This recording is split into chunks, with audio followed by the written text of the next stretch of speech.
Hey everybody, this is Blake Gardner. I wanted to do a quick video, probably be one of my last ones. I plan on doing one more that'll show you what's in my pack and what I was carrying, that kind of thing. But I did want to do one last video here that kind of gave you some kind of thoughts on the Arizona Trail, um, so that you could be better prepared when you're hiking it, and give you some kind of idea what it's about and what you might find. Of course, everybody's experience is going to be different. Everybody's skill level is different, and people are going to be hiking at different seasons.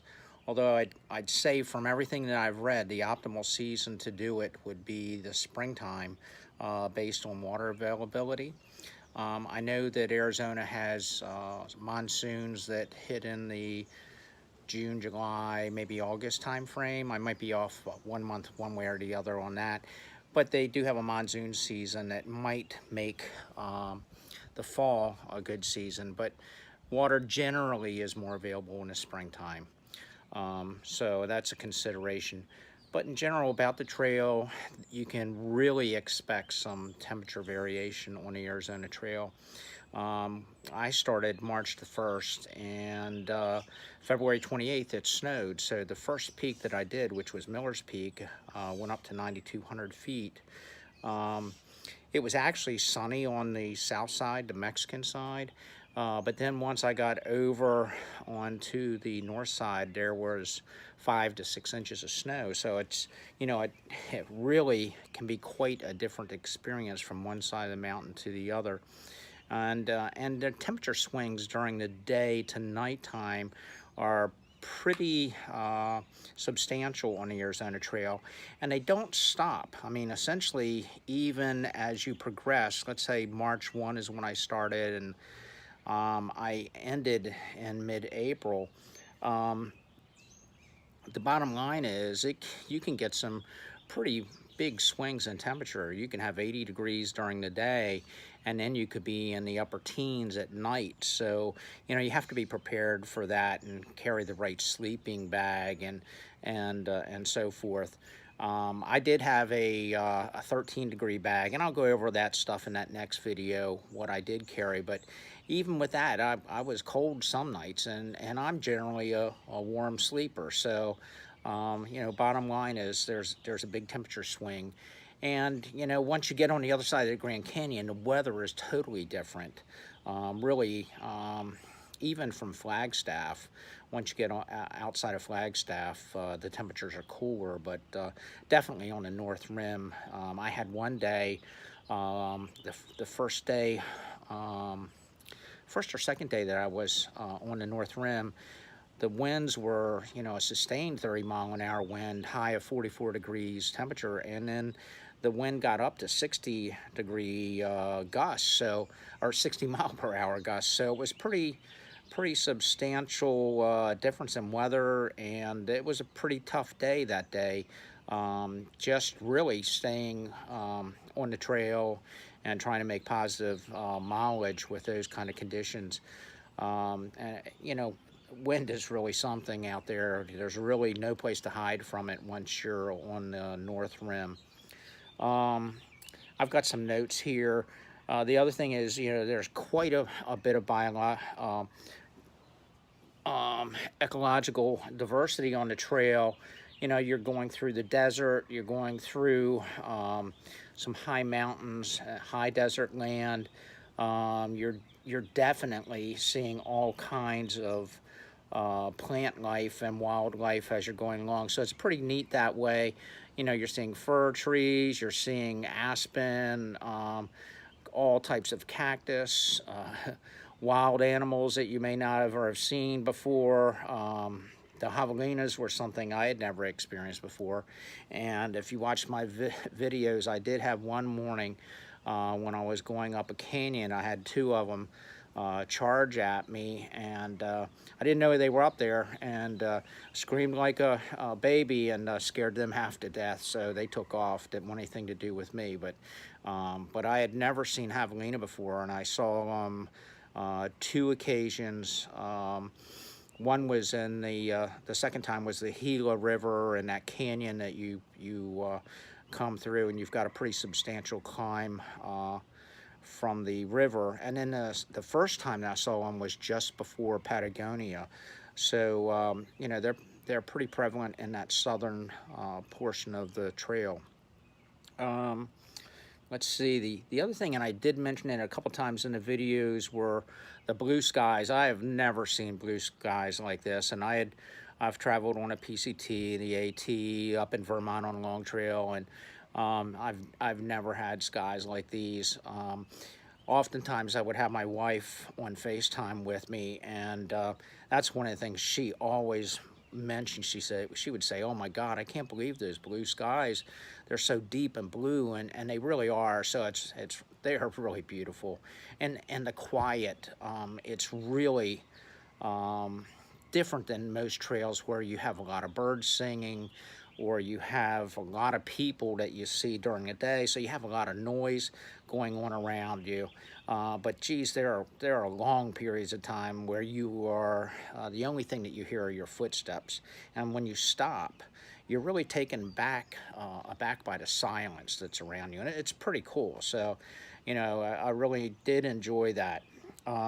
The other thing is, you know, when comparing this trail to other trails, and I always pretty much have started off trails by myself in the past, a few times with some other folks, but this trail, you definitely have a lot of solitude. I started to trail off, and a friend from work came and hiked with me 2 days.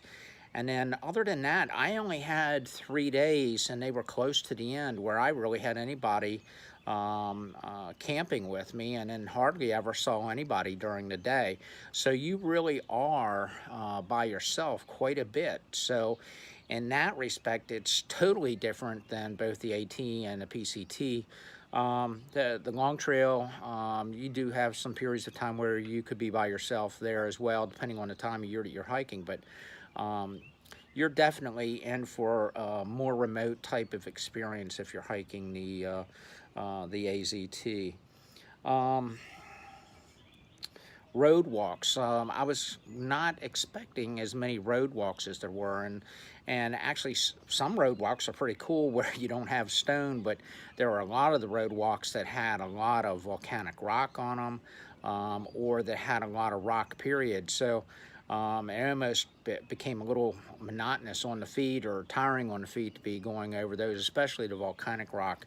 So you really kind of enjoyed once you got off of the roads. And then one stretch of road was really steep, going down into Roosevelt Lake.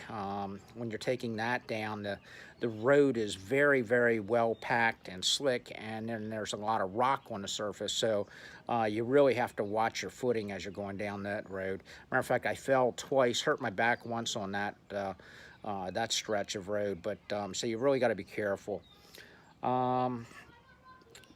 One of the things that I noticed about the trail, and talking with people who have been around the trail a lot, trail angels and so forth, the trail is growing quickly. I mean, face it, you know, people are going to watch this video and they'll get an idea about the trail, and they'll say, hey, I probably want to do that, or what have you. So the trail is growing quickly, and it's going to be putting more and more stress on the trail angels who are out there, who are providing water caches, towns, support services, those kind of things. It's great for the towns because it's going to end up being additional cash flow coming into those communities. But you know, you have to be ready for it, and know what's coming. I think when I was talking to some folks, they were kind of saying that they had seen, probably between last year and this year, a twofold increase. So, and that's not huge, given that there probably are just a few hundred people a year that are doing a through hike. But if you're going from 200 to 400 to 800, it doesn't take long before there's going to be an impact on the trail, and then again on the services. And one of the biggest things that you really have to be aware of with the Arizona Trail is water and its scarcity, and how important water is. I don't think there was a day that went by that I didn't think about water somewhere along the line, where I was going to get water. And what condition that water was going to be in. Um, I was pretty lucky throughout. I really only pulled from some cow tanks a couple of times. A lot of times there were water caches that were out there, but I'll talk about water caches in a second. Um, so you know, you got to have a great filter. I carried a Sawyer squeeze, and a lot of people talked about having problems with their Sawyer squeeze. I'm going to tell you, I didn't have any problems, but I back flushed my squeeze quite a few times.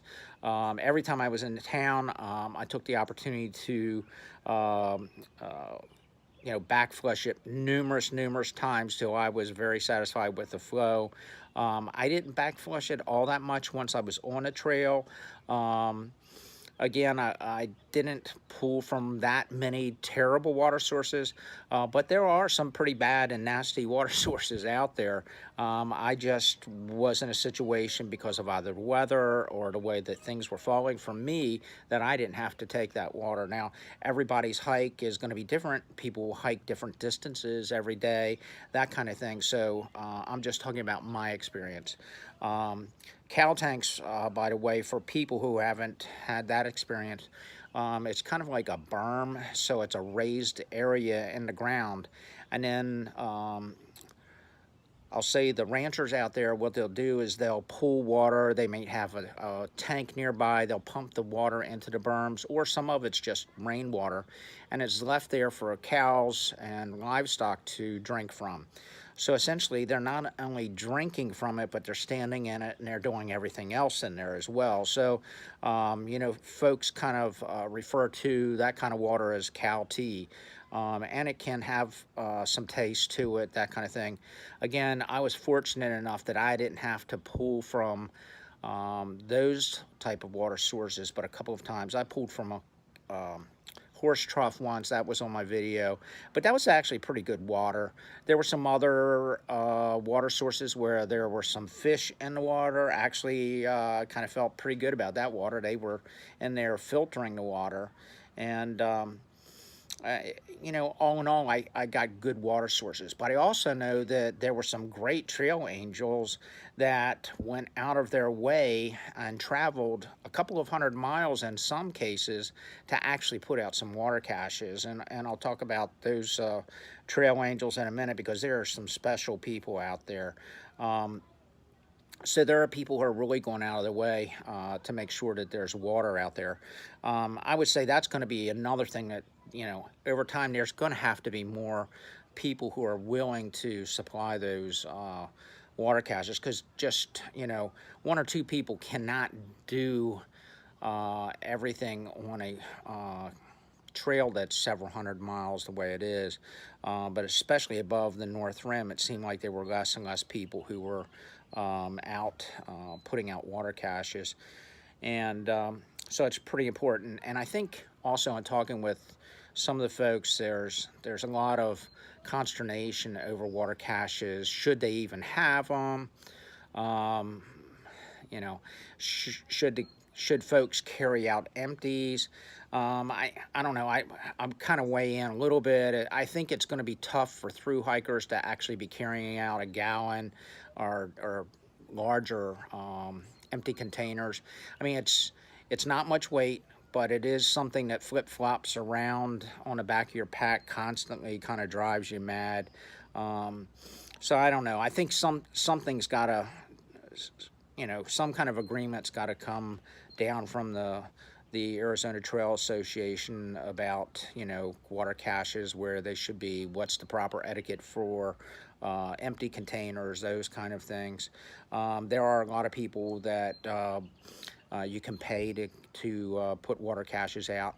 And unfortunately, this year, looking at the Facebook page for the 2018 hikers, there were a lot of folks who had paid someone to put water out there, and they marked it, you know, for their use. They put their name on it, and then someone would come along and use it other than the people it was intended for. And usually you put somebody's name on there and you put a date on there. After that date passes, then it's public use. Most of the caches that I went to did have bottles of water, and they were marked for public use. So, you know, people generally are also putting public use water out there as well. So I think that's something that's going to have to get resolved as time goes on. And I would hope that the Arizona Trail Association would kind of reach out to the PCT and talk with those folks and find out how they've kind of handled those issues as they've grown. I know a lot of people don't want the Arizona Trail to become the PCT, and it's going to be tough because, people are finding out about this trail. They do want to hike it and enjoy it. And, even people within Arizona, of course, they want to get out and they want to enjoy it as well. So the same issues are going to be out there. The trail's going to become more and more popular. So how do you handle this issue? I don't have the answer, but, there's going to have to be a group of people to get together and work diligently to find a good solution. Let's see, what else did I have on my list? Oh, I did want to talk about resupply. I'm going to give you the towns that I resupplied in, and I'm going to tell you, you do not need to do mail drops anywhere for this trail except one location, and you may not have to do it there next year. So I'll go through the list that I had. Patagonia is actually the first town that you stop in, and you can do a resupply there. I did not do a resupply there, but you can definitely do one there easily enough. I did my first resupply in Green Valley, and I actually had stopped there, and if you watched my video, that's where I went over to the folks at Arizona Apparel, and I got my Dirty Girl Gators there. So they're the manufacturer. So those folks were great trail angels. And let's see, after Green Valley, I stopped in at Summer Haven and I topped off some things that I needed there. Then I went over to Oracle and I stopped in and resupplied. And by the way, when you're in Oracle, you have got to shout out to Jim and Marnie. They're at the they're at the Chalet Village Motel. Those folks are fantastic. They will drive you for resupply. They'll provide you with a bike so that you can go down the street to do dinner or lunch or what have you. They provide a really clean hotel. It's just fabulous. They have a wash there, and it's a reasonable price. So, I really would say, hey, if you can, stop there. The next place I stopped was Kearney. I stopped at the General Kearney Inn. Those folks were fabulous. And Kearney as a whole is a great area. Everything you need is on one street. The pricing is reasonable. And there's a pizza place there. I think the lady's name is Lorraine. You just have got to stop in there. They're just fabulous. I never saw that lady do anything but smile. She's a fabulous person. I then stopped in Superior for a resupply, great stop. Then I came across Roosevelt Lake. The thing about Roosevelt Lake, they will accept mail drops from you at the lake itself. They have a store there, but it's not great for resupply. It's a pretty small store. It's very limited. So at least for this year, I would do mail drops. Now, next year, I would call ahead because they were in the process of building a new store and some other facilities out there. So you might want to call for next year and see if they're open, because that might be a better resupply option for you next year. Then the next town that I went to was Payson. Those folks were fantastic there, lots of hotels. You've got some supply options there's a Safeway there. There's at least 3 or 4 grocery stores there. For all you coffee fiends, there's even a Starbucks. There's a lot of hotels. I'm trying to think what else was out there. There was actually a place where you could get some trail runners and maybe some other, backpacking supplies. Not a whole lot of selection, but if you were in a pinch, you could get something there. I actually got another pair of shoes there. And then I came back there, and I'll tell you that story in a second. If you listen to my video, I came back because I had a tooth problem. So after Payson, then I went up to Pine. Pine was a great place. That's where that brewery is. which was a great place to eat, by the way. And there are a couple of options for staying there, and you can do a good resupply. Then on to Mormon Lake Village. If you're doing a spring hike there, they don't open up, I think, until mid-May. You've got to check ahead of time on Mormon Lake Village because most of the things there are closed. I think they open a pizza shop on the weekend, but the main thing is they do have a general store there, and you can get things there for a resupply. There was enough there that you could definitely resupply. I would not do a mail drop anywhere around there. Then from there, the next stop is Flagstaff, one of the greatest trail stops along the way. Flagstaff is where Tim and Melody Varner live, and they're in the book as Trail Angels, and they are probably the best trail angels that I came across on the entire trail.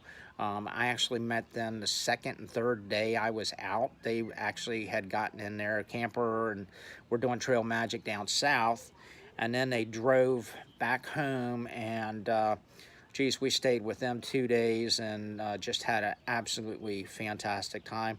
I can't speak highly enough for their hospitality, so hopefully you get to touch base with those folks and stay there. I actually came back on my way home. I hitchhiked back and stayed with them on my way back to Phoenix to fly out. Then I tell you, I would not send a package, buy food in Flagstaff and mail it ahead to the Grand Canyon. You actually can get all the resupply at a reasonable price on the south rim of the Grand Canyon. The food there, the market that they have on the south rim is well stocked, and the pricing is reasonable. So it's not like Tucson. Tucson is actually just prior to the Grand Canyon, and all the prices in Tucson are, I'll say, there for park visitors. So things there they kind of gouge you a little bit in Tucson. And then the last stop that I made was Jacob Lake. It's a little bit off the trail, so you can either hitchhike up there or walk. I ended up walking up there and back, and they had a nice area where I could get some resupply. They have a great bakery there, and they can provide you with an overnight stay if you want, and then they can also provide you with a good hot meal there as well. I'm trying to remember what else that I want to say about the situation with resupply. I guess that the biggest thing was, again, you can probably, when you take a look at all the places I resupplied, you can go 2 to 4 days. I'd say 4 days max on the trail between resupply points. So there's no reason to really be carrying all that much weight relative to food. So four days, maybe 5 days of food, and that's the max. So it's a pretty good situation there. Yeah, I did want to say a little bit about hitchhiking. I probably the biggest wait I had for a hitch on the whole trail was 10 minutes. And that was coming out of Payson on a Monday. I think it was a Monday morning, but it was a morning. And you got to remember, whenever you're leaving a town, no matter what trail it is, when you're going out of town in the morning, most people are focused on getting to work. So that's usually when it's toughest to get a hitch out of town in the mornings. And I probably didn't wait more than 10 minutes. And I'd say that was the longest I waited for a hitch on the entire trail. So hitchhiking was pretty easy along the whole trail. And trying to think, getting back to Flagstaff, that was from the end of the trail. That was over a 200-mile hitch. And we were back in Flagstaff in probably, 2.5, 3 hours max. We got off the dirt road leaving the place. One of the guys that we there were 3 of us that finished on the same day. And one of the fellows' father was there to meet us, and he took us out to the other 2 of us out to the highway. And within 5 minutes, we had a hitch back to Page, Arizona, and by 2 Canadians who were on vacation, two young girls, and that was a quick hitch. And then, 5 minutes, and Page, with our thumbs out, the first guy that came by picked us up and took us to Flagstaff, and we were there in no time at all, back at Melanie and Tim's place. And then from there, it was just a matter of, getting transportation over to Phoenix and getting a flight out. So, all in all, I can tell you the Arizona Trail was a great experience. I enjoyed it very much. Oh yeah, I did want to say, getting back to the Payson and Pine trip, going into Pine, I had been suffering with a toothache for probably about 4 days, maybe 5 days. And essentially, when I hitchhiked into Payson, I got something to numb my teeth, some Sensodyne, that kind of thing, and then went back out on the trail. Well, trail mileage between Payson and Pine's about 70 miles. So by the time I got up to Pine, I knew I got to do something with this tooth. So I thought, okay, there's actually a medical center here. If it's not getting any better by the end of the weekend, I'll go to the medical center, because I happen to be there on Easter, the Easter holiday, so that kind of made things a little bit worse for me. And so I was laying there Easter morning in bed, and I'm thinking, man, even if I go to the medical center, there's no way I'm going to be able to get a prescription filled, so I'm going to have to go back to Payson anyway. So Payson by road was about 16 miles. So I got up out of bed Easter morning, and 7:30, put my thumb out. 5 minutes later, a guy came by, picked me up, took me into Payson, drove me to their hospital there. Within 5 minutes, I was registered and back in the triage area talking to a doctor who got me a prescription, sent me over to the Walmart, and then also gave me the number for somebody to give me a ride back to Pine. So it probably took me from 7:30 to 10 o'clock to get a ride into Payson, get diagnosed and into the hospital, get a prescription filled, and then get a ride back to Pine. So you can't beat that with a stick. So it was a great experience, great people that I met along the way, the medical staff back at the hospital, and the folks that gave me rides were just wonderful. So can't say enough positive things. I loved Arizona. It was a great time. I liked the fact that when I got there, it wasn't too hot. It was nice. In the evenings, it got pretty doggone cool. 5 o'clock in the evening, the sun is still pretty high, but it starts cooling off pretty quickly. So you can start feeling that temperature drop at 5 o'clock, and it's going to get cool during the evenings. Oh, and by the way, the Grand Canyon, did I mention that? How could I forget that? The Grand Canyon is just the highlight of the trip. If you've never been to the Grand Canyon, you've got to go. It's just beautiful. I'm really, at some point in time, want to get back out there and hike some of the alternative trails that are in the canyon. I've heard lots of great things about that. So, that's somewhere on the bucket list to get back there and do some more hiking. Right now, I don't know where I'm going to go next. I've got a couple of medical things I've got to take care of here in the next month or so, and then I'm going to start planning another trip. Probably, though, not until next spring. I'm still taking care of a couple of folks in the family that do have Alzheimer's, and of course, you all know I'm hiking to raise awareness for Alzheimer's and to try and get funds for research to find a cure for Alzheimer's. So I'm going to put a link at the end of this film. If you feel you can, please go ahead and donate. Let's see, today's date is May the 3rd.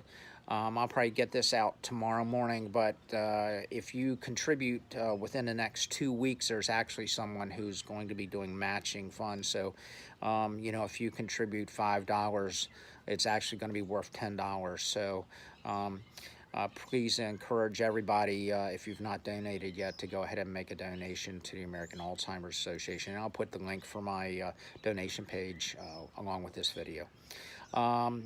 Again, I will probably be putting another video out next week just to go through my pack, because so many people have asked about that, and then that'll close out you know, my Arizona Trail videos. So hopefully everybody's doing good, and I can't say see you up the trail this time, but I'll see you next time. Take care.